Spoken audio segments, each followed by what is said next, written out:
हाय children's. कक्षा 9वीं, विषय हिंदी। पाठ का नाम है अतिथि तुम कब जाओगे। इस पाठ का लेखक है शरद जोशी। इनका जन्म 21 मई 1931 को मध्य प्रदेश के उज्जैन शहर में हुआ और इनकी मृत्यु 5 सितंबर 1991 मुंबई में हुई।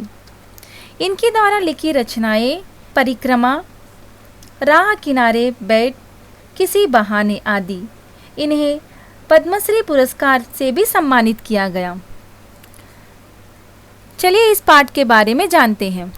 लेखक के घर पर एक अतिथि 4 दिनों से रह रहा था, जिसे देखते हुए वे कहते हैं कि हे अतिथि, तुम्हें देखते ही मेरा बटुआ कांप गया था, फिर भी हमने मुस्कान के साथ तुम्हारा स्वागत किया। रात के भोजन को डिनर का भव्य रूप दिया। 2 सब्जी, रायता, मीठा परोसकर अतिथि का स्वागत किया। दूसरे दिन दोपहर के भोजन को लंच का रूप दिया। रात को सिनेमा भी दिखाने लेकर गया, यहाँ सोचकर कि तुम अगले दिन सुबह चले जाओगे, पर ऐसा बिल्कुल भी नहीं हुआ। तुम यहाँ आराम से सिगरेट के जल्ले उड़ा रहे हो। उधर मैं तुम्हारे सामने कैलेंडर के तारीखें बदल बदल कर तुम्हें जाने का संकेत दे रहा हूँ। यहाँ तक कि लाखों मील की यात्रा पूरी करके एस्ट्रोनॉट्स भी चांद पर इतने समय नहीं रुकते जितने समय की तुम हमारे घर में टिके हुए हो। तीसरे दिन तुमने कपड़े धुलवाने का फरमाइश की। कपड़े धुलकर आ गए, लेकिन तुम नहीं गए। पत्नी ने जब सुना, उसकी आंखें तरेरने लगी। जैसे कि आप इस चित्र में देख सकते हैं कि मेहमान कितनी आराम से उनके घर में बैठकर अतिथि सत्कार का मजा ले रहा है। चौथा दिन कपड़े धुलकर आ गए, फिर भी तुम डटे हुए हो।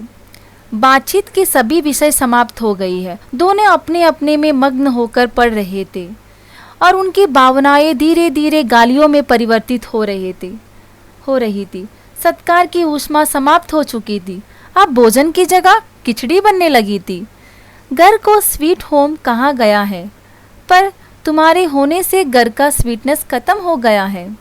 अब तुम चले जाओ ना अतिथि, वरना एक शब्द भी है, गेट आउट, जिसे कहना पड़ेगा। यदि तुम अपने आप कल सुबह चले ना गए तो मेरी सहनशीलता जवाब दे जाएगी। माना तुम देवता हो, किंतु मैं तो आदमी हूँ ना। हमारे भारत देश में कहा गया है कि अतिथि देवो भव। जो अतिथि होते हैं वे भगवान के समान होता है। लेकिन अतिथि और मनुष्य मानव एक समय बहुत ज़्यादा समय एक साथ नहीं रह सकते। इसीलिए अतिथि को अपना अतिथि सत्कार होने के बाद, अतिथ्य होने के बाद अपना घर वापस चले जाना चाहिए, क्योंकि मनुष्य और देवता ज़्यादा देर तक साथ नहीं रह सकते। इसीलिए अपना देवत्व सुरक्षित रखना चाहिए। चाहते हो तो अपने आप ही विदा हो जाओ। इस पाठ में इसी तरह इस अतिथि के बारे में बताया गया, किस तरह वहाँ अतिथि इस मेज़बान के घर में बैठे उस मेज़बान के अतिथि सत्कार को मज़ा ले रहा है। लेकिन अतिथि को ये बात ध्यान में रखना चाहिए कि वह जिस काम के लिए इस जगह पर आया है, वह काम समाप्त होते ही उसे वापस अपनी जगह पर चले जाना चाहिए। इसी को कहा गया अतिथि।